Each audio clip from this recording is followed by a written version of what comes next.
예, 여러분 안녕하십니까? 어, 한반도의 평화와 안정, 그리고 민족과 통일, 이 두 가지 주제로 여러분과 말씀을 나눌 김태환 교수입니다. 저는 동의대학교 공공인재학부에 재직 중에 있고요. 동의대학교에서 아시아개발연구소 소장으로 함께 일하고 있습니다. 여러분, 참 직접 뵙고 대면으로 말씀을 드리고 또 여러분으로부터 궁금한 것들 질문을 받으면서 답변하면서 그리고 또 저와 또 생각이 조금 틀리고 견해가 다른 여러분들의 생각들을 서로 나누면서 그렇게 토의하면서 진행을 하면 좀 더 유익한 시간이 되었을 텐데 하는 그런 안타까운 마음이 있지만 그래도 이렇게 온라인을 통해서 여러분과 뵙게 되어서 역시 기쁩니다. 사실 모든 것이 명암이 있는 것처럼 좋은 점이 있으면 좀 약간의 불편한 점도 있고 한 것이 세상의 이치가 아닐까 그렇게 생각을 합니다. 그래서 코로나 사태로 인해서 2020년 올해가 참 여러 모든 뭐 우리나라뿐만이 아니라 전 지구인이 세계인이 다 불편을 겪고 많은 고통 가운데 있습니다. 특히 우리 학교에서 참 서로 특히 대학에서 어, 격의 없이 다양한 생각들을 서로 나누면서 토의하면서 그렇게 공부해야 하는 우리 사회과학을 하는 우리들 입장에서는 참 여러 가지로 안타까운 일들이 많지만 한편으로 보면 그런 안타까움이 있음에도 불구하고 또 장점이라고 할까요? 그런 부분들도 사실 있습니다. 우리가 실제 대면으로 이야기를 하고 토의를 하다 보면 그 분위기 속에서 또 미처 생각하지 못했던 것들을 토의하는 가운데에서 평소에 생각하고 했던 것들을 충분히 표현하지 못하는 경우가 있고 또 그 분위기에 영향을 받는 거죠.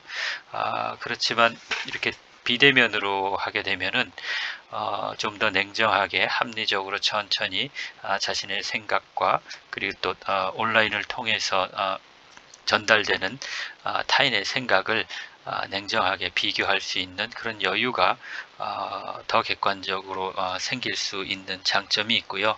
또 자신이 평소에 익숙해서 굳이 반복해서 들을 필요가 없는 부분들은 빨리 보기를 한다거나 이렇게 생략해서 넘길 수도 있고 또 아니면 좀 더 자세하게 다시 한번 듣고 싶은 그런 논점이나 부분들이 나왔을 때는 다시 반복해서 들을 수가 있죠. 온라인인 경우에. 그래서 이 시간도 여러분에게 제가 전달하는 제 생각, 한반도의 평화와 안정에 대한 저의 생각, 그리고 민족과 통일이라는 주제에 대한 저의 생각을 여러분에게 온라인이기 때문에 직접 일방적으로 전달할 수밖에 없는 상황이지만 제 말씀을 들으면서 다시 한번 반복해서 들어야 될 필요가 있는 부분들은 또 그렇게 하시면 되겠고 또 빨리 지나가기를 통해서 해도 무방하겠다 생각하시는 부분들이 있으면 각자의 형편에 맞게 그렇게 효과적으로 활용할 수 있겠습니다. 그리고 또 설문조사나 기타 강의 후에 요약본과 또 질문들이 있을 텐데 그것들을 여러분이 수행하면서 만일에 좀 더 의문이 있거나 연락하시기를 좀 해결해야 되겠다 하는 부분들이 있으면 여러분 참지 마시고 제 이메일이 여기 있으니까 저에게 개인적으로라도 연락을 주시면 제가 애프터 서비스 차원에서 꼼꼼하게 또 말씀 나눌 수 있는 기회를 갖도록 하겠습니다. 앞서 제 얼굴을 통해서 여러분께 소개해드렸던 저는 동의대학교 김태환 교수입니다. 공공인재학부에 있고요. 아시아개발연구소 소장으로서 또 연구하고 또 학생들과 함께 있습니다. 오늘 한반도의 평화와 안정 그리고 민족과 통일 이 두 주제를 가지고 말씀을 나눌 텐데요. 우선에는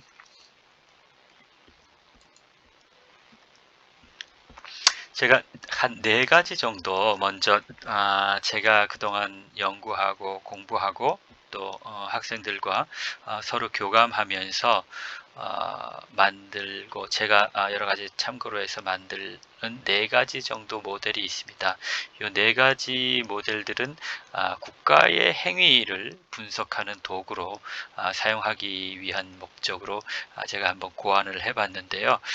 결국 한반도의 평화와 안정, 이것은 남북한이 되겠죠. 남북한이라는 별도의 법적으로 주권 국가인 2개의 국가들이 어떻게 행위를 하는가, 그리고 또 한반도를 둘러싼 미일, 중러 이렇게 4개의 강대국들 국가의 행위가 또 어떤 관계의 행위를 우리가 좀 관찰을 하고 이해를 하고 또 예측을 하고 그렇게 하는 것이 한반도의 평화 안정에 대해서 이야기하는 전제 조건이 돼야 되겠다 싶어서 이 4가지 국가의 행위를 분석하는 제가 고안해 본 4가지에 대해서 먼저 말씀을 드리고, 그리고 이 틀에 의해서 한반도의 평화와 안정을 위해서 우리가 어떻게 해야 할까를 한번 생각해보는 시간을 갖고자 합니다. 그러면 먼저 인식막 모델에 대해서 말씀을 드리겠습니다. 인식막 모델은요, 제가 2006년에 미국 정치학회에서 미국 국제정치학회에서 샌디에고 회의가 있었거든요. 47번째 연차 연례 미국 정치학회 세미나였었는데, 그때 발표할 때 제가 사용한 모델입니다. 여기 가운데 디시전 메이커라고 해가지고 국가의 이름으로 행위를 하는 행위자를 이야기를 하는 겁니다. 그러니까 국가가 외교정책이나 기타 어떤 형태의 행동을 할 때 그것은 국가가 행동하는 것이 아니라 실질적으로는 사람이 행동하는 것이죠. 국가는 사람이 아니니까 행동하는 주체가 아니지만 그 국가의 이름으로 행동을 하는 그 정책 결정자를 이야기하는 겁니다. 그런데 이 정책 결정자들은 사람이기 때문에 한계가 있습니다. 사람이 행동할 때는 외부로부터의 현상을 환경을 통해서 외부로부터 일정 환경을 접했을 때 행동을 하게 되죠. 그런데 외부에 관찰하는 그 여러 가지 현상들이 있죠. 사람이 외부에 친구가 다가온다거나 IMF 사태가 일어났다는 것, 그리고 어디서 전쟁이 일어났다, 북한이 미사일 실험을 했다, 뭐 국제사회가 북한에 대해서 어떤 경제 제재를 취한다, 이런 것들이 사람인 정책 결정자가 관찰하는 그런 외부의 환경들이 되겠습니다. 피노메논이라고 제가 표시를 했는데, 이 외부 환경을 이 정책 결정자가 관찰을 하게 되는데, 그래서 이 환경, 이 관찰이, 이 현상이 어떤 것이다 하고 인식을 하게 되죠. 그런데 이 인식을 할 때 이 사람이 인식막이라는 이런 막을 통해서 관찰을 하게 된다는 것입니다. 그러니까 이 막은 반투명 형태로 이루어져서 완전히 투명하다면 외부의 현상을 그대로 100% 그대로 팩트로서 인식을 할 텐데, 이게 불행일까요? 인간의 인식의 한계가 있기 때문에 예를 들어서 이런 타원형의 모양을 관찰을 하면 이것을 그대로 똑같이 인식을 하는 것이 아니라 좀 왜곡되게 저마다 가지고 있는 서로 다른 인식막에 의해서 왜곡되게 인식을 한다는 것입니다. 그래서 이런 평형사변형의 모양을 관찰할 때 평형사변형으로 그대로 인식하는 것이 아니라 이렇게 좀 비슷하지만 그렇게 꼭 같다고 할 수는 없는 그런 왜곡된 형태로 인식을 실제로 한다는 것입니다. 또 이런 형태의 모양을 관찰하는데 이것이 다르게 관찰자가 인식을 하게 된다는 것입니다. 물론 이 관찰하는 디시전 메이커가 다르면 인식하는 모양도 달라질 수 있다는 것을 전제로 하는 겁니다. 그러니까 열이면 열 모두가 관찰하는 대상은 똑같을지라도 인식하는 모양은 서로 다르게 인식한다는 것이 이 인식막 모델의 핵심이 되겠습니다. 그럼 왜 다르게 인식을 하느냐? 그것은 바로 이 인식막 때문에 다르게 인식을 하는 겁니다. 이 인식막은 정책 결정자, 인간이죠. 개인의 경험이나 어떤 특성, 정체성, 그러니까 여러 가지 교육 과정이나 환경에 의해서 영향을 받는 것이지요. 그래서 사람마다 저마다 성별 또는 교육받아온 교육 배경 그리고 다양한 서로 다른 문화의 공동체에서 성장하고 또 교육받고 경험하고 그런 다른 경험의 역사 속에서 개인이 형성되기 때문에 이런 개인들은 서로 다른 인식막을 가지게 되는 것이죠. 그래서 다른 인식막을 가지고 있는 서로 다른 정책 결정자는 똑같은 외부의 환경을 관찰할지라도 다르게 인식하게 된다 하는 것이 바로 인식막 모델의 핵심입니다. 이것을 염두에 두고요. 그리고 두 번째로는 정치 경제 연계 모델이라는 것을 제가 고안을 했는데요. 이것은 제가 International Journal of Korean Unification Studies라는 저널에다가 2013년에 발표한 모양으로 제가 삽입한 것인데요. 이것은 국가가 정책 결정자죠. 아까 인식막 모델에서 본 것처럼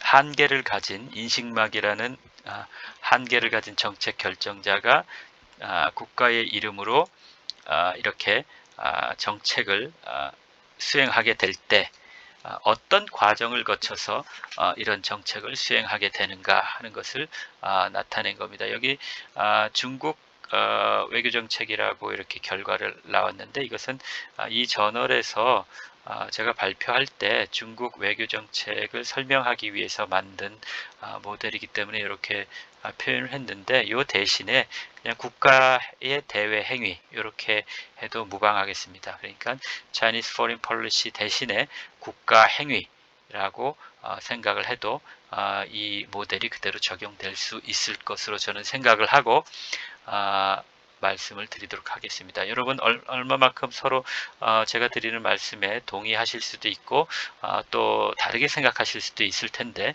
여러분들 제 이메일 주소로 피드백을 주시거나 궁금하시거나 아니면 다르게 생각하는 부분이 있으면 이메일을 주시면 성의껏 저도 함께 논의하면서 제 이 모델을 교정도 하면서 좀 더 발전된 모양으로 발전시키고자 하는 제 또 개인적인 욕심이 있으니까 여러분이 많은 도움을 주시면 제가 대단히 감사하겠습니다.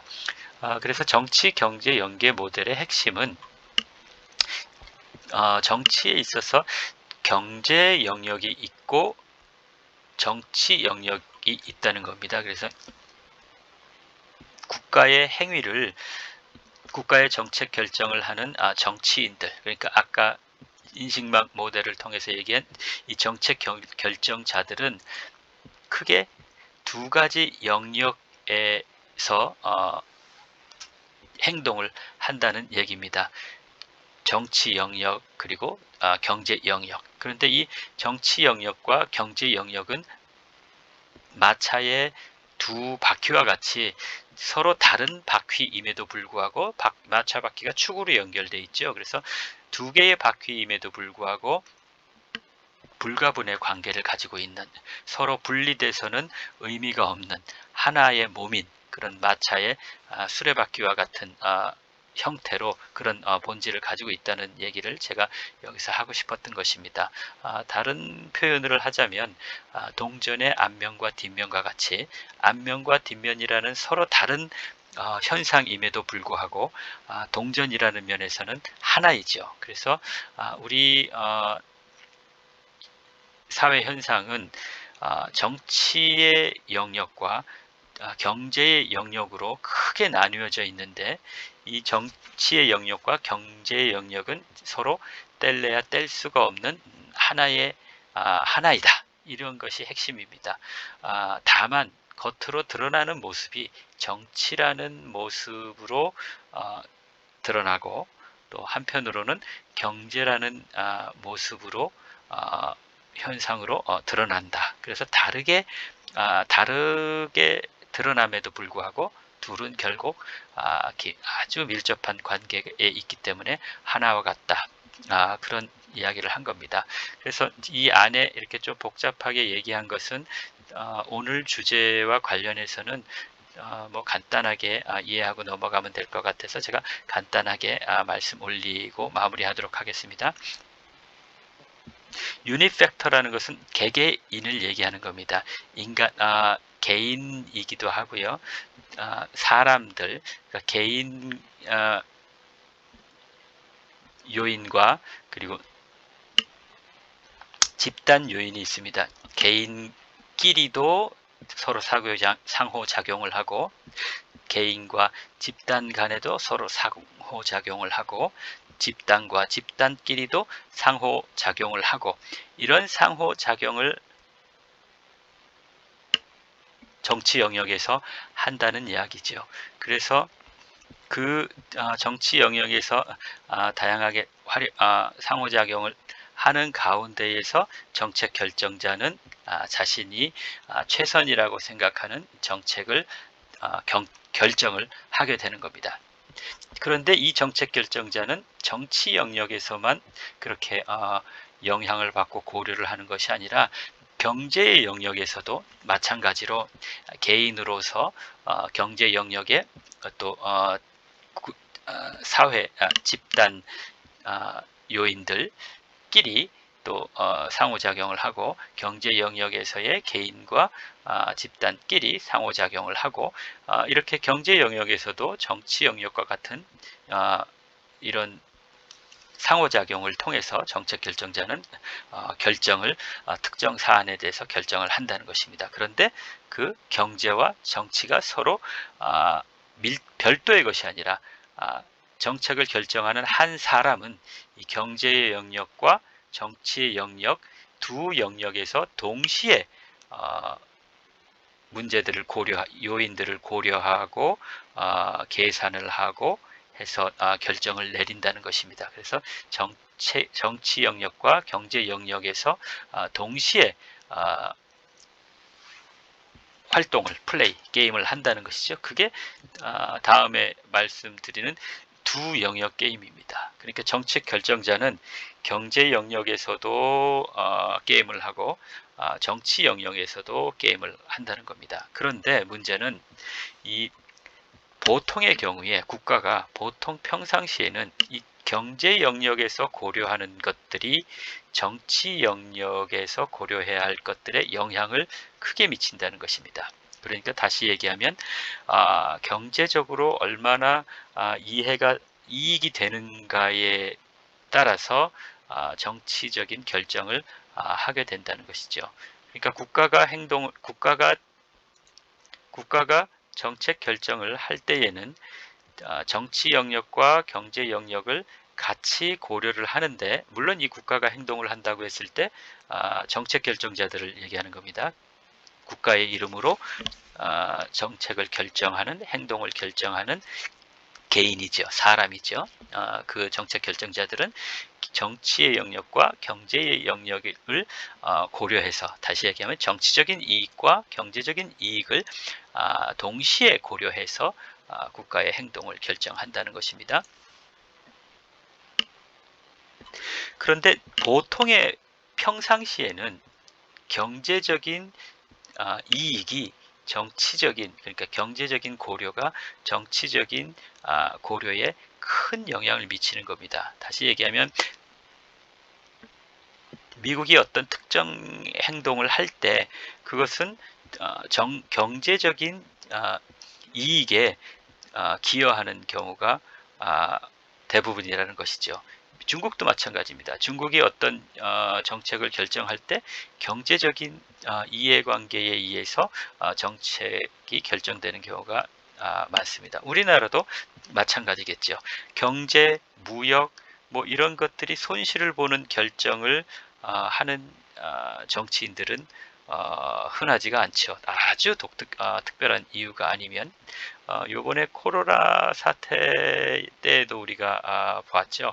코로나 사태라는 상당히 엄중한 상황이 발생했음에도 불구하고 뭐 우리나라뿐만이 아니라 특히 선진국의 많은 국가들이 초기에는 이 코로나를 상대적으로 그렇게 심각하게 대응을 하지 않았습니다. 그리고 또 대응을 하지 못했습니다. 물론 코로나에 대한 구체적인 정보들이 충분하지 않았던 데도 원인이 있었지만 코로나 때문에 경제가 위축되는 것을 우려했기 때문에 과단성 있는 좀 더 철저한 조치를 취하지 못했던 이유가 있지요. 그 얘기는 다시 얘기하면 경제적인 경제적인 고려가 코로나라는 또 어떤 상황에 대한 때로는 그게 정치적인 결정일 상황일 수도 있는데 경제적인 이익이 정치적인 이익에 영향을 미친다는 것입니다. 그런데 이게 보통 민주주의 시스템을 운영하고 있는 국가들에서 더 두드러지게 나타납니다. 물론 권위주의 독재 시스템을 가지고 있는 국가에서도 비슷하지만 상대적으로 민주주의 체제에서 더 이러한 현상들이 나타나는데, 그 이유는 민주주의 체제에서 경제적인 실패를 어떤 정부가 경험을 했다면 그 경제적인 실패를 가지고 불러들이게 한 그런 정치 지도자, 정당이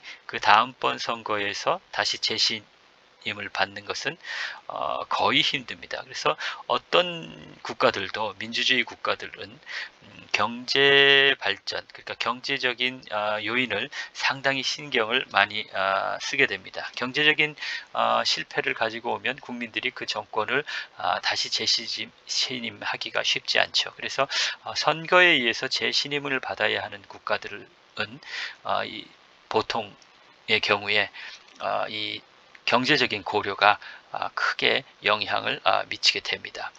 그런데 아무리 선거에 의해서 민주주의 재신임을 받아야 하는 민주주의 국가라 할지라도 경제보다는 정치가 우선해서 정치가 경제에 영향을 미치는 그런 경우가 있습니다. 다시 얘기하면 경제적인 손실을 감수하고라도 정치적인 결정을 할 수밖에 없는 그런 상황이 있습니다. 그것을 바로 비상시 상황이라고 저는 표현을 했는데요.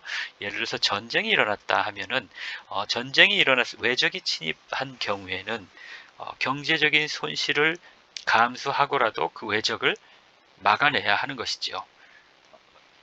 그런 상황들이 뭐 2차 세계대전 때도 그랬고 우리 6.25 때도 그랬고요. 물론 전쟁이라는 상황은 당연히 대체로 경제적인 손실을 가지고 올 수밖에 없지요. 뭐 전승국이나 패전국이나 마찬가지입니다. 그래서 전승국의 경우는 그래도 그 전쟁 과정에서 입었던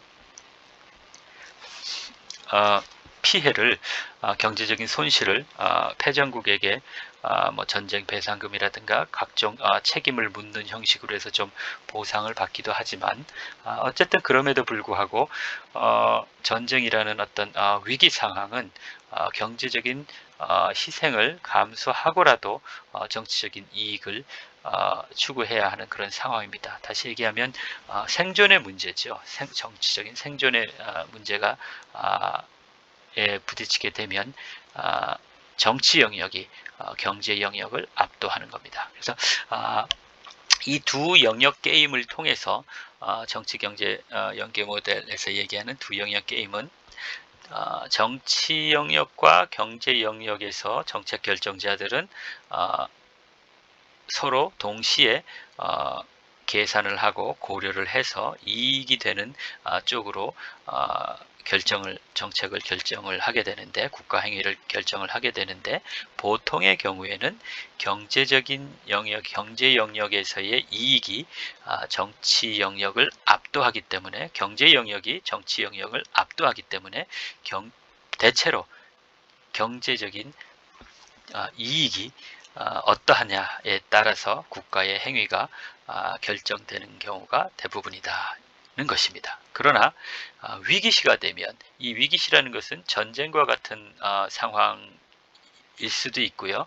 아주 짧은 시간에 결정을 빨리 해야 하는 그런 경우, 혹은 정보가 충분히 고려할 만한 정보가 충분하지 않을 때, 그런 어쨌든 우리가 상식적으로 생각해서 평상시라고 생각하는 것과 상반되는 그런 상황을 위기시라고 합니다. 그런 위기시에는 정치 영역의 고려가 경제 영역을 압도한다. 이런 것이 바로 두 영역 게임입니다.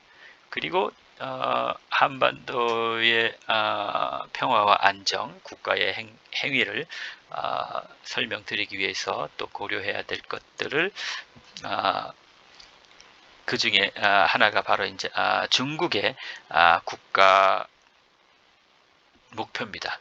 우리가 앞부분에서 얘기한 인식막 모델이나 정치 경제 연계 모델, 그리고 두 영역 게임, 요 세 가지는 국가의 행위를 설명하기 위해서, 분석하기 위한 도구입니다.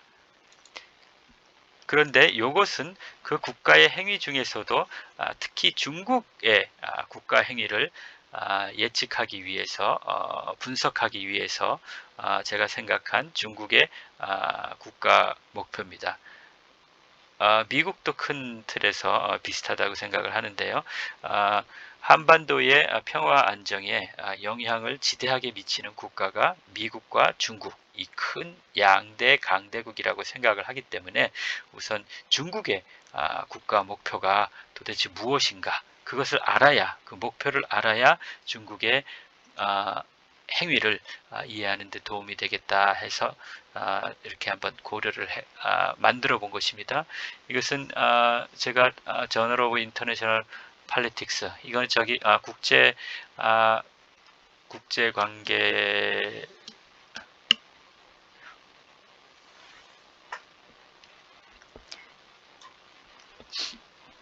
저널에 제가 2011년에 발표한 데서 이렇게 발췌를 한 건데요. 여러분, 국제관계에 대해서 국제정치 개론을 혹시 들으신 분이 계시면 우리가 보통 필수적으로 얘기하는 것이 레벨 오브 애널리시스라는 말을 많이 들으셨을 텐데요. 분석 수준이라는 겁니다. 개인 수준에서 국제관계 현상을 분석하는 거, 국가 수준에서 분석하는 거, 국제 시스템 수준에서 분석하는 거, 요 세 가지 수준에서 분석을 하면 국제관계 현상을 대체로 설명할 수 있다고 생각을 해서 요 세 가지 수준의 분석 수준을 얘기하는데, 이 세 가지 수준의 분석 수준을 가지고 중국의 국가 목표를 제가 한번 이렇게 표로 그림으로 한번 만들어 본 겁니다. 첫 번째로 개인 수준에서 보면 국가는 중국이라는 나라는 중화인민공화국이죠. 어떤 국가 목표가 있습니까? 지속적인 중국 공산당의 정권입니다. 그러니까 어떠한 상황이 있더라도 중국 공산당이 계속 정권을 유지해야 한다. 이것이 중국의 목표인 것입니다. 이건 바로 개인 수준이겠죠. 그래서 시진핑 국가주석, 그러니까 어떤 상황이 있어도 시진핑 주석이 공산당 서기장이 권력을 빼앗겨서는 안 되겠다. 다시 얘기하면 조금 확대하면 중국 공산당입니다. 중국 공산당이 지속적으로 정권을 유지하는 것이 중국의 목표입니다. 그리고 국가 수준에서 보면은 내셔널 인티그레이션이라고 했는데 국가 통합입니다. 국가 통합이라는 얘기는 중국이라는 나라가 하나의 나라임에도 불구하고 여전히 내몽고 자치주라든가 신장 위구르 지역, 그리고 티베트 지역, 또 다양한 소수민족 지역들에서 독립을 노골적으로 요구를 한다든가 독립까지는 아니더라도 상당히 이질적으로 다양하게 공식적으로 56개 민족이라는 다양한 민족이 모자이크처럼 구성되어진 중국이라는 특성 때문에 언어나 문화나 심지어 인종까지도 다양한 이 중국이라는 거대한, 사실은 대륙과 같은, 거의 면적으로 보면 유럽 대륙과 버금가는 그런 거대한 땅덩어리를 영토를 가지고 있는 이 중국이라는 나라가 다양한 민족과 인종과 언어와 문화 정책성들로 이루어져 있기 때문에 여전히 하나의 통일 국가로 굳건하게 서는 것이 중국의 아주 빼놓을 수 없는 국가 목적입니다. 그래서 티벳에서 어떤 문제가 일어나거나 신장 위구르 지역에서 어떤 소수민족들의 문제가 일어나면 중국 공산당은, 그러니까 중국은 상당히 민감하게 반응을 하고 그래서 상당히 좀 고압적으로 좀 탄압을 하는 정치적 물리적 이렇게 탄압을 하는 그런 경우를 우리가 언론을 통해서 많이 봅니다. 특히 홍콩에서 최근에 그렇게 강력하게 홍콩을 규제하고 그렇게 컨트롤하려고 하는 것은 바로 이 내셔널 인티그레이션, 그래서 국가 통합 문제가 민감하기 때문에 그렇습니다. 만일에 홍콩이 중국 중앙 정부로부터 상대적으로 자유롭게 독자적인 목소리가 점점 커져서 그렇게 자유화되는 모습을 허용하게 되면 중국 내에 다양한 특히 티벳과 위구르 지역에 자극을 주어서 중국이 분열로 치달을 수 있다 하는 그런 우려 때문에 그런 것이죠. 그래서 어떤 형태에 있어서도 지금 현재의 중국 영토가 분열되지 않고 하나의 중국으로 견고하게 있는 것, 그게 중국의 가장 큰 국가 목표가 되겠죠. 그리고 이제 국제 시스템 수준에서는 바로 미국을 대신하는 슈퍼파워로서, 초강대국으로서 굳건하게 서는 것이 중국의 목표인 것이죠. 물론 이 세 가지 목표를 중국이 공식적으로 얘기하거나 천명하거나 그러지는 않습니다. 그럼에도 불구하고 우리가 중국의 행위를 이렇게 관찰을 하고 또 중국의 행위와 또 다양한 대외관계 속에서 중국이 이러이러한 목적을 국가 목표를 두고 행위하고 있다 하는 것을 예측할 수가 있습니다. 추측할 수가 있는 것이죠. 물론 이것은 제가 저희의 견해로 제가 한번 정리해 본 것입니다. 정리를 하면 시진핑을 위시한 중국 공산당이 지속적으로 정권을 유지해야 한다. 그리고 또 중국 국내의 통일적인, 지금 현재와 같은 중국이 분열되지 않고 그대로 하나의 통일 국가로 유지되어야 한다. 그리고 나아가서 소위 최근에는 중국몽, 중국의 꿈이라고 하는 초강대국으로서 중국이 발전되어야 한다 하는 이 세 가지 분석 수준에 의한 세 가지의 국가 목표. 그러니까 이 세 가지의 국가 목표는 양보할 수가 없는 것이죠. 반드시 성취해야만 하는 것입니다. 만일에 부득불 포기해야 하거나 양보할 부분이 있다면 그것은 이 밑으로 순서가 될 것입니다.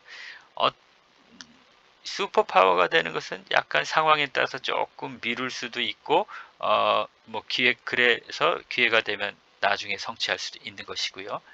내셔널 국가 통합이라는 것도 하나의 국가를 유지해야 하지만 정말 형편이 안 돼서 만일에 혹시라도 분열이나 어떤 균열이 있다 손 치더라도 그것은 공산당 정권이 유지되는 한 다시 또 추후에 확보할 수 있는 그런 부분이고요. 그러나 공산당이 정권을 잃으면 다 잃어버리는 것이라고, 중화인민공화국의 정체성이 사라지는 것이라고 생각을 하는 것이죠. 그래서 가장 우선적으로 확보해야 하는 것은 중국 공산당이 정권을 유지해야 하는 것. 그리고 중국 공산당의 정권이 확고하면 그 이후에 중국의 국가 통합이 확고하게 될 수 있고, 또 거기까지가 되면 자연스럽게 중국은 초강대국으로 나아갈 수 있다 하는 얘기입니다. 그런데 문제는 이 세 가지 중국의 목표가 바로 지속적이고 안정적인 경제 발전의 토대 위에서 비로소 가능하다는 것입니다. 그러니까 중국 공산당이 정권을 지속적으로 유지하기 위해서는 바로 경제 발전이 밑바탕 되어야 한다는 것이죠. 경제 발전이 밑바탕 되지 않으면 중국 공산당의 정권도 위기에 처할 수 있다는 그런 사실을 이 그림이 표현하고자 하는 것이죠. 제가 이해하는 중국의 국가 목적인 것입니다. 그리고 이것은 먼저 요걸 또 보죠. 이게 중국의 국가 목표인데 미국의 국가 목표로 해도 큰 차이는 없다고 보는 겁니다. 미국도 역시 집권당이 지속적으로 정권을 유지하는 게 목적입니다. 그게 뭐 미국의 국가 목적이라고 하기는 좀 그렇지만 어쨌든 어떤 국가이건 집권층, 집권당이든 집권자가이든 집권층이 지속적으로 정권을 유지하려고 하는 것은 권력의 속성입니다. 모두가 다 하는 겁니다. 그러나 민주주의 국가와 비민주주의 국가의 차이는, 보통 민주주의 국가는 정권을 계속 유지하는 것이 목적임에도 불구하고 그 수단이, 정권을 유지하는 수단이 제한되어 있는 거죠. 규정으로 정해져 있는 것이죠.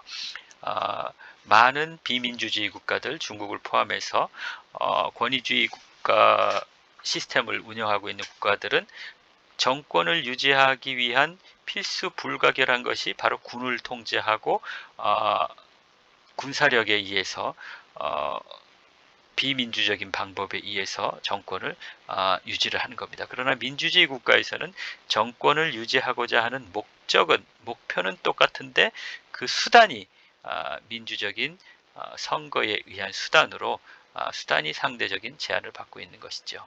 그리고 또 미국도 그렇게 국가적인 차원에서는 미국이라는 국가가 캘리포니아가 독립을 한다든가 텍사스가 독립을 한다든가 이런 거는 용납할 수가 없겠죠. 그렇기 때문에 미국조차도 남북 전쟁이 있었던 한 150년쯤 전에, 그쵸? 1860년대니까 남북 전쟁이 발발했죠. 내전이 발발했죠. 그 원인이 뭐겠습니까?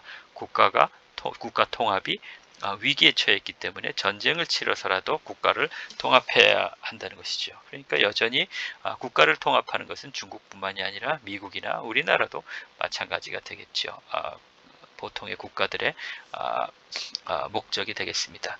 그리고 이 슈퍼파워는 미국이 지금 현재 초강대국이기 때문에 이 초강대국의 지위를 미국 입장에서는 유지하려고 하는 것이겠죠. 어떤 상황에서도 초강대국의 지위를 넘겨주고 싶지는 않겠죠. 그죠? 개인도 마찬가지일 텐데 국가는 결코 손해보는, 그러니까 자국의 이익을 우선적으로 고려할 수밖에 없는 그런 속성을 가지고 있기 때문에 미국도 역시 초강대국으로 남기를 원하는 겁니다. 그래서 그런 면에서 보자면 미국도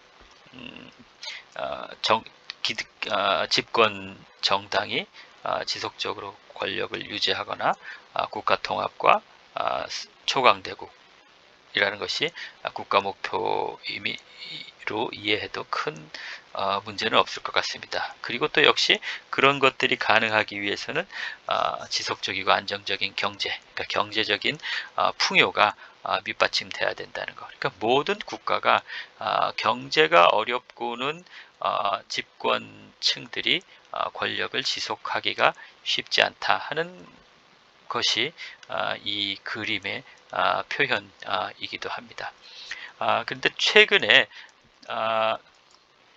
미국과 중국이 상당히 갈등을 빚고 있죠. 미국과 중국이 갈등을 빚고 있는 과정에서 신냉전이라고 언론에서는 표현하기도 하지만 미국이 중국에 대해서 상당히 최근에 트럼프 행정부 들어서는 공격적으로 입장을 취하고 있는데, 그것은 아마도 2차 세계대전 이후에 중국만큼 미국의 턱 밑까지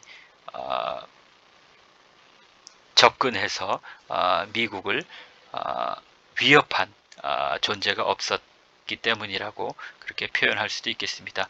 다시 얘기하면 초강대국으로서의 미국의 지위에 도전하는 중국의 그 위세가 너무나 크기 때문에 이대로 두어서는 안 되겠다 하는 판단이 선 것이죠.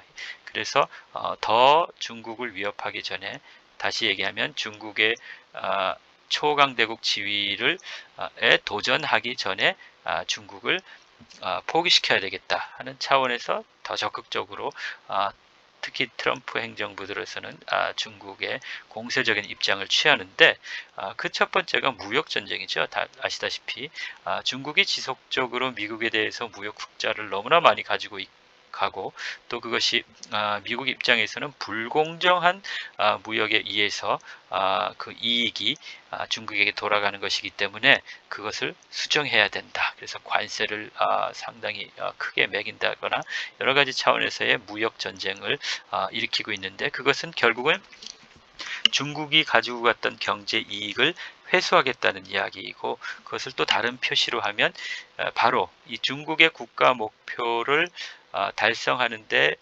반드시 필요한 지속적이고 안정적인 경제 발전에 대해서 공격을 하는 것입니다.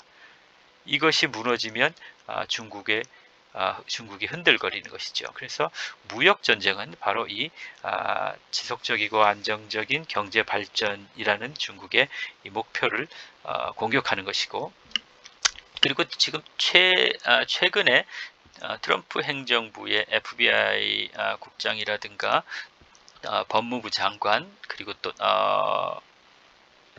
폼페오 국무장관들의 언행을 보면 중국 공산당에 대한 그런 공격을 상당히 구체화하고 있습니다. 그러니까 미국에게 도전하는 주체가 중국이라는 국가가 아니라 중국 공산당이라고 좀 축소시켜 놓은 것이죠. 그래서 미국이 싸워야 할 대상이 중국이라는 나라가 아니라 중국의 특정 세력인, 집권 세력인 중국 공산당이다. 그래서 신냉전을 이야기할 때 중국과의 냉전을 아니라, 중국과 싸우는 것이 아니라 중국 공산당과 싸우는 것이다 하고 이렇게 중국 공산당 당원이나 그 가족들은 이제 미국을 방문할 수 없게 하겠다, 비자를 주지 않겠다, 그런 이야기도 하고 아마 상당 부분 실천으로 옮겨질 것 같은데, 바로 중국 공산당에 대한 공격은 바로 이 중국 공산당이 지속적으로 집권하는 것이 중국의 중요한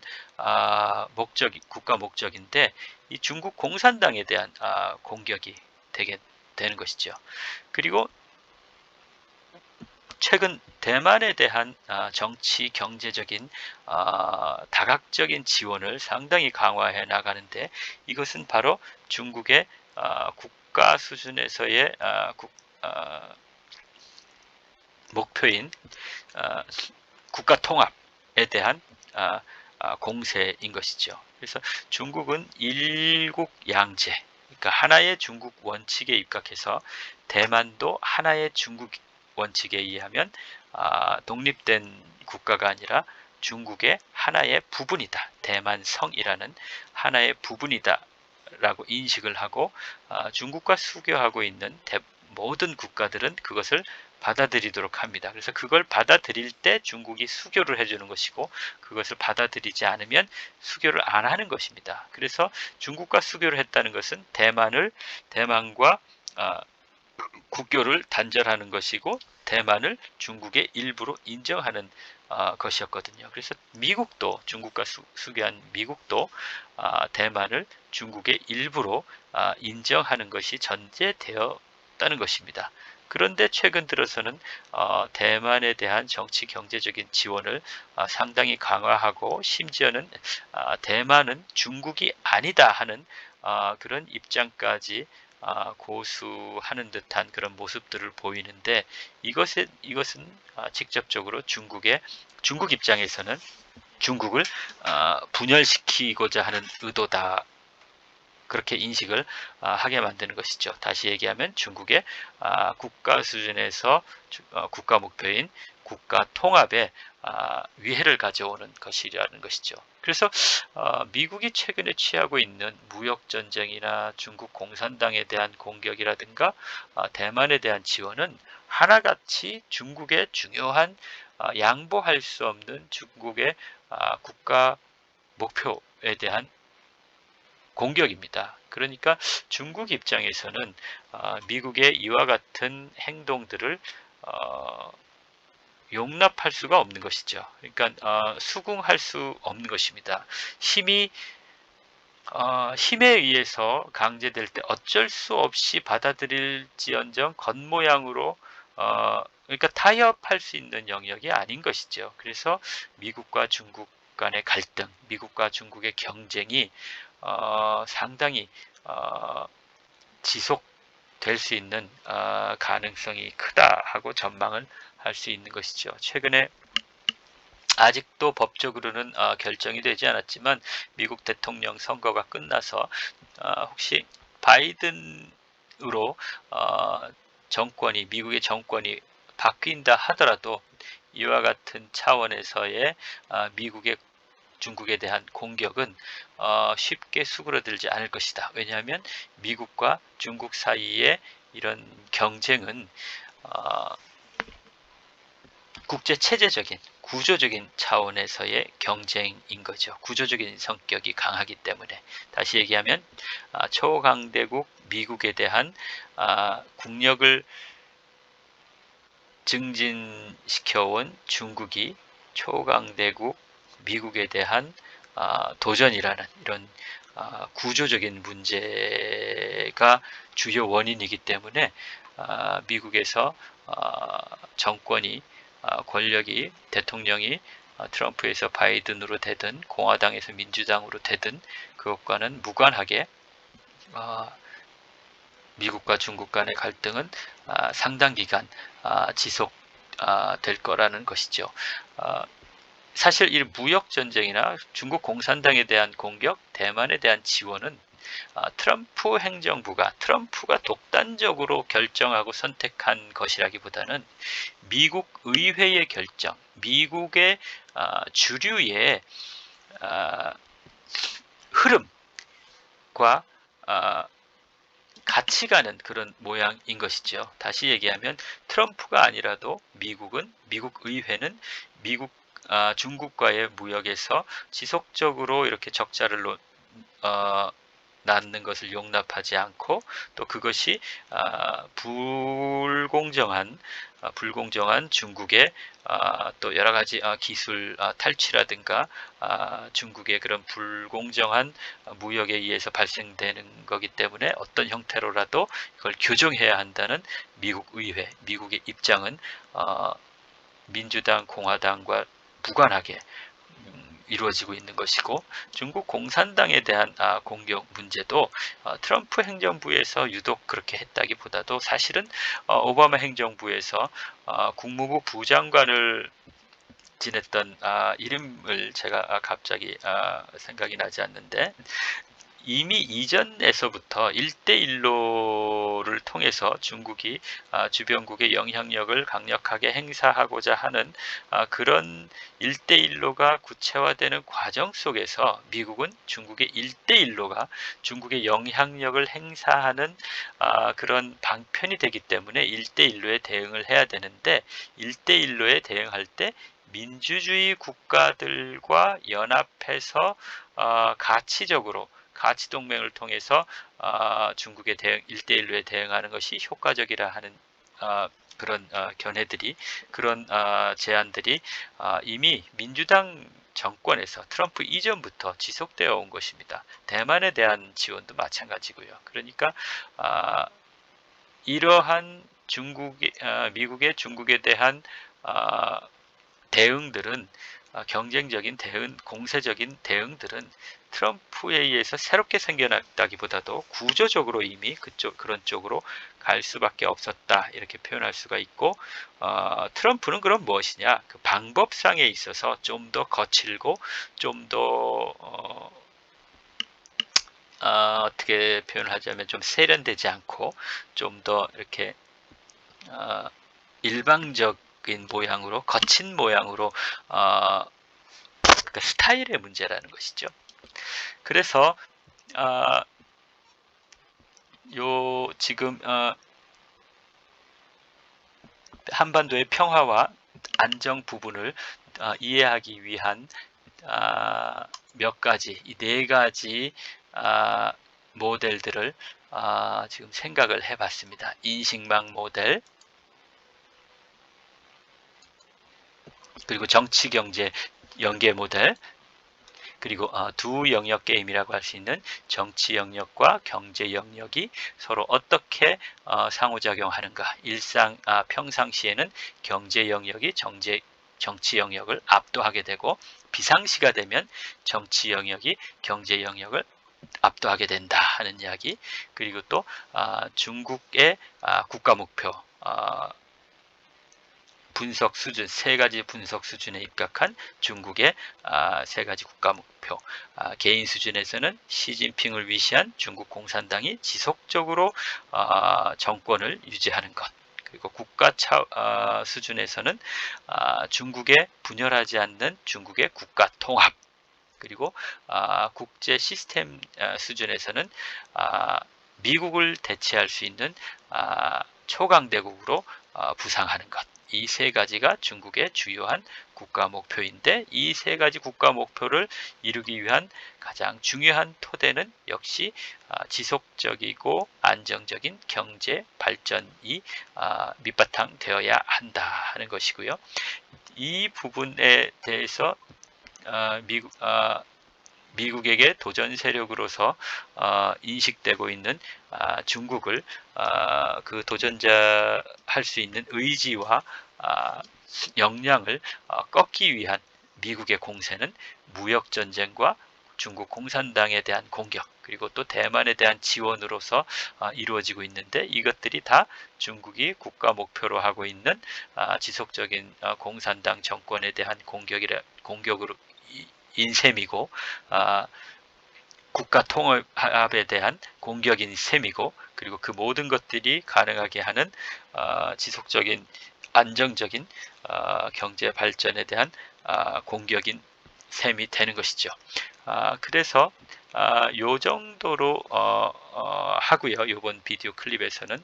다음 비디오 클립에서는 이제 민족과 통일이라는 제목으로 이제 말씀을 드릴 텐데, 지금 말씀드리 정리한 요 네 가지 모델, 그죠?